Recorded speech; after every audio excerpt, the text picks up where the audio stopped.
बाब 12।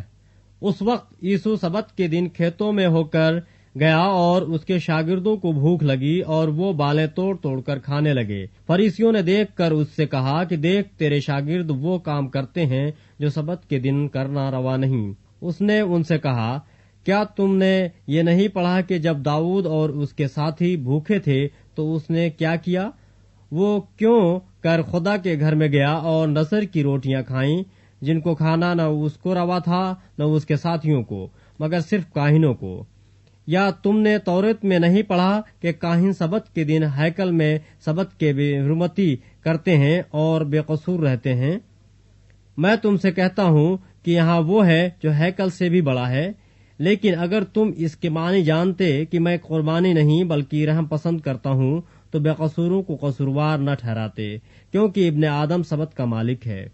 और वो वहां से चलकर उनके इबादत खाना में गया, और देखो वहां एक आदमी था जिसका हाथ सूखा हुआ था। उन्होंने उस पर इल्जाम लगाने के इरादे से ये पूछा कि क्या सबत के दिन शिफा देना रवा है? उसने उनसे कहा, तुम में ऐसा कौन है जिसकी एक ही भेड़ हो और सबत के दिन गड्ढे में गिर जाए तो वो उसे पकड़ कर न निकाले? बस आदमी की कदर तो भेड़ से भी बहुत ही ज्यादा है, इसलिए सबत के दिन नेकी करना रवा है। तब उसने उस आदमी से कहा कि अपना हाथ बढ़ा। उसने बढ़ाया और वो दूसरे हाथ की मानिंद दुरुस्त हो गया।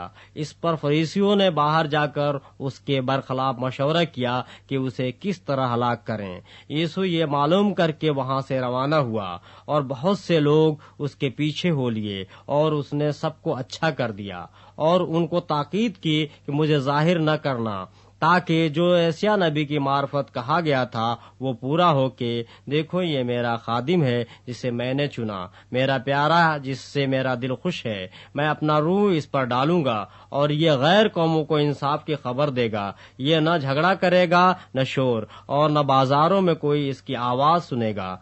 ये कुचले हुए सरकंडे को न तोड़ेगा और धुआं उठते हुए सन को न बुझाएगा, जब तक कि इंसाफ की फतह न कराए, और इसके नाम से गैर में उम्मीद रखेंगी।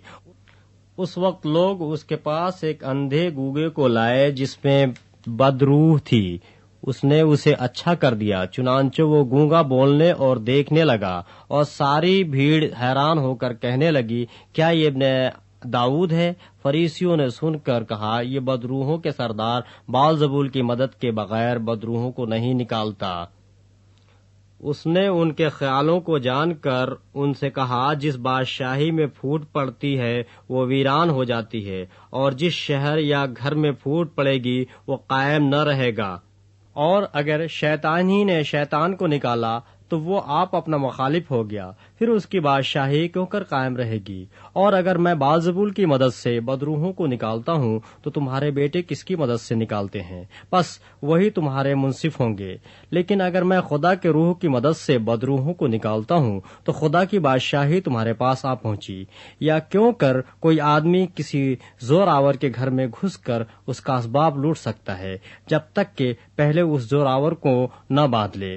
फिर वो उसका घर लूट लेगा। जो मेरे साथ नहीं वो मेरे खिलाफ है, और जो मेरे साथ जमा नहीं करता वो बिखेरता है। इसलिए मैं तुमसे कहता हूँ कि आदमियों का हर गुनाह और कुफ्र तो माफ किया जाएगा, मगर जो कुफ्र रूह के हक में वो माफ न किया जाएगा। और जो कोई इब्न आदम के बरखिलाफ कोई बात कहेगा वो तो उसे माफ की जाएगी, मगर जो कोई रूहुल कुद्स के बरखिलाफ कोई बात कहेगा वो उसे माफ न की जाएगी, न इस आलम में न आने वाले में।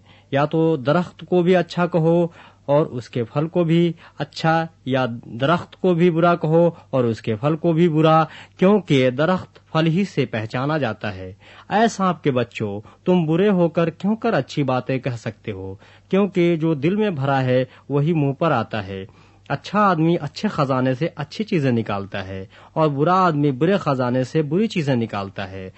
और मैं तुमसे कहता हूँ कि जो निकम्मी बात लोग कहेंगे अदालत के दिन उसका हिसाब देंगे, क्योंकि तू अपनी बातों के सबब से रास्तबाज ठहराया जाएगा और अपनी बातों के सबब से कसूरवार ठहराया जाएगा। इस पर बाज फकीहों और फरीसियों ने जवाब में उसे कहा, ऐ उस्ताद, हम तुझसे एक निशान देखना चाहते हैं। اس نے جواب دے کر ان سے کہا، اس زمانے کے برے اور زناکار لوگ نشان طلب کرتے ہیں، مگر یوحنا نبی کے نشان کے سوا کوئی اور نشان ان کو نہ دیا جائے گا، کیونکہ جیسے یونا 3 رات دن مچھلی کے پیٹ میں رہا، ویسے ہی ابن آدم 3 رات دن زمین کے اندر رہے گا۔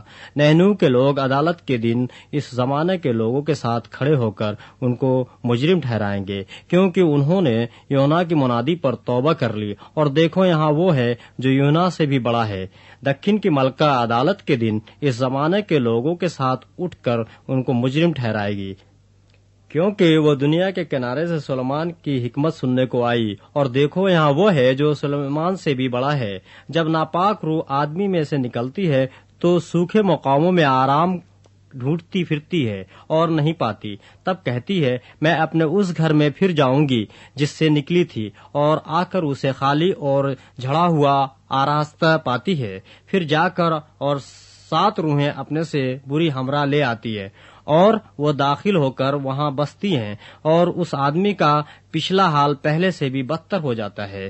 اس زمانے کے برے لوگوں کا حال بھی ایسا ہی ہوگا۔